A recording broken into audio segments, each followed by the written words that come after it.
8h14, c'est l'heure des experts d'Europe 1. Thomas Soto. Les experts d'Europe 1 avec, comme chaque matin, avec vous autour de la table, Alex Taylor pour nous parler d'Europe. Good morning, Alex. Oui, alors ce matin, c'est Góðan daginn, qui veut dire bonjour en islandais, mais avec mon accent anglais par-dessus, mais ce qui est parfait pour résumer ce dont je vais vous parler tout à l'heure. Entre Islande et Grande-Bretagne ce matin avec Alex. Axel de Tarlet va nous parler économie. Alexandre Cara va nous dire que les règles vont changer pour les élections. Et oui, on change les règles. Et Anne Le Gall qui innove va nous parler bactéries. Bonjour, bienvenue à tous. Bonjour Thomas. Góðan daginn. Forcément, c'est un peu plus long pour Alex Taylor.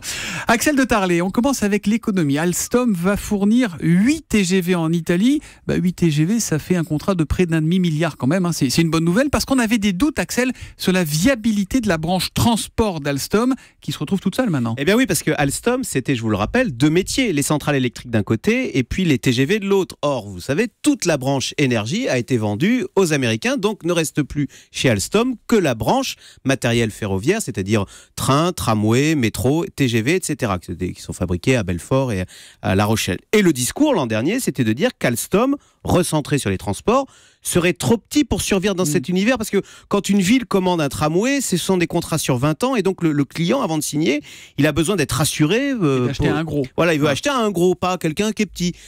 Or, que constate-t-on depuis un an? Une avalanche de contrats. Donc là, il y a eu ces 8 trains rapides en Italie, il y a eu des tramways à Casablanca, à Shanghai, à Nice, il y a eu des métros en Inde, à Panama, il y a eu des trains en Algérie, et il y a, on croise les doigts, un énorme contrat qui se profile aux États-Unis de 2,5 milliards pour des trains. 2,5 milliards de contrats en attente aux États-Unis. Mais qu'est-ce qui explique tous ces succès d'Alstom? Alors Alstom, on l'oublie, a quand même un savoir-faire reconnu mondialement, et surtout Alstom est un groupe mondial.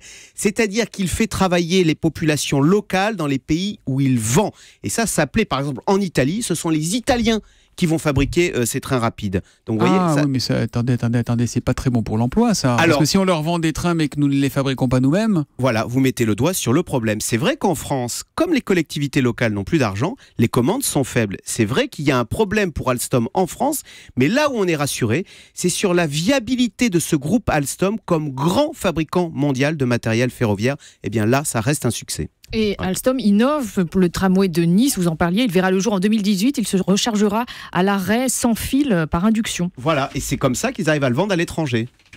Moi, j'ai lu un sondage récemment dans un journal britannique qui a dit que, en fait, sur les stéréotypes qu'on a vis-à-vis des Français, le train rapide vient de remplacer les oignons et tout ça. C'est après la bouffe, mais ça c'est bien, mondiale. Ça c'est un autre crédit. C'est en 5e, 6e position, mais c'est les trains rapides. Axel, il faut rappeler quand même qu'Alstom est une entreprise qui vient de loin. Hein. Il y a 10 ans, elle ne valait rien, elle valait 1 euro cette entreprise, donc quand même, il ne faut pas oublier ça. En tout cas, le train, c'est comme les enfants ici, ça intéresse tout le monde, visiblement.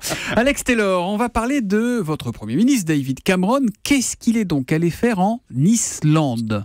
Ostensiblement, il est allé pour participer à un sommet des pays nordiques pour lancer plusieurs beaux projets, comme par exemple celui d'un pipeline sous l'Atlantique du Nord. Ça va intéresser Anne Le Gall pour apporter l'énergie géothermique des volcans à mes compatriotes. C'est aussi pour faire du charme, parce qu'en 2009, les Britanniques ont lancé une loi antiterroriste pour geler les avoirs islandais en Grande-Bretagne. Donc ça a été mal digéré. Donc hier, il y a beaucoup de compliments sur les beaux paysages autour de Reykjavik, etc. de la part de David Cameron. Alors vous avez insisté sur le mot ostensiblement. Pourquoi, Alex? Un mot que j'aime bien, parce qu'en fait, il en a profité pour faire un discours contre ce qu'on appelle l'option Norvège pour le Royaume-Uni, qui est beaucoup vanté par les eurosceptiques conservateurs. Je vous rappelle que la Norvège ne fait pas partie de l'Union européenne, mais fait la plupart de son commerce avec. La Norvège appartient plutôt à l'Association européenne de libre-échange avec l'Islande, justement, et le Liechtenstein. Mais ce qui est très intéressant, il faut savoir que la Norvège est le 10e plus grand contributeur au budget de Bruxelles, tout en restant en dehors de l'Union européenne.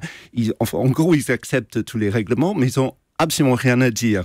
C'est énorme, c'est le 10e contributeur. Absolument. Alors qu'ils ne sont pas dans l'Union européenne, ils contribuent. Les Européens ne sont pas stupides parce qu'il faut payer pour avoir tous les droits. Alors, évidemment. Du coup, David Cameron se trouve dans la situation un peu bizarre de défendre l'intégration à l'Union européenne. C'est pas tous les jours, mais je crois qu'il y a un vrai. Moi, je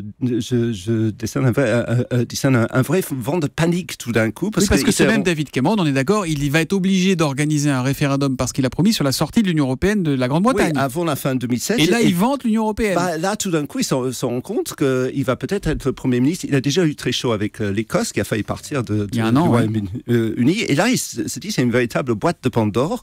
Donc, je pense qu'il a peur, et c'est pas tous les jours qu'il défend le fait de maintenir le Royaume-Uni dans l'Union européenne. Mais finalement, ça, pour le Royaume-Uni, serait un retour à la case départ, puisque au début des années 70, il faisait partie justement de cette association de libre-échange. Pour faire du commerce avec l'Union européenne, il faut payer. Hein. C'est normal. En tout cas, on suit ça régulièrement avec vous. C'est vraiment le sujet qui monte. Moi, je pense que les Britanniques sont sur le point. Les sondages sont pas bons pour ceux qui veulent rester. Donc la tendance, c'est plutôt la sortie. Je donne la parole avec encore plus de joie à l'excellent chroniqueur qui va m'aider à faire mes papiers pour rester en France, Alexandre Cara. J'aurais eu passer message personnel à l'excellent Alexandre Cara. On va parler des élections, mais chez nous, et vous nous révélez ce matin la décision du gouvernement vous nous aviez révélé déjà de pouvoir s'inscrire jusqu'à fin septembre pour les élections régionales de décembre, ça c'était nouveau, mais l'exécutif veut aller encore plus loin en matière de règles électorales. Exactement Thomas, et c'est une petite révolution pour les élections à la française. Désormais, les Français vont pouvoir s'inscrire sur les listes électorales jusqu'à la limite de 4 semaines avant une élection. Vous vous en souvenez, auparavant, c'était avant le 31 décembre de l'année civile qui précédait l'élection. Désormais, on pourra s'inscrire un mois avant n'importe quelle élection. Mais comment cette révolution va-t-elle être possible ? On connaît les difficultés des mairies pour mettre à jour chaque année les listes électorales. C'est un barnum incroyable. Eh bien, c'est là, Thomas, qu'intervient la seconde révolution. Le gouvernement va demander à l'INSEE de mettre en place un répertoire des électeurs au niveau national. À terme, cela permettra par exemple aux électeurs qui changent d'adresse de le faire par Internet et surtout d'avoir une liste électorale nationale à jour. C'est-à-dire plus possible de vous radier et que vous en aperceviez seulement le jour où vous allez voter. Ça veut dire qu'aujourd'hui, il n'y a pas de liste électorale nationale ? Non, absolument pas. Commune par commune, en fait. Exactement.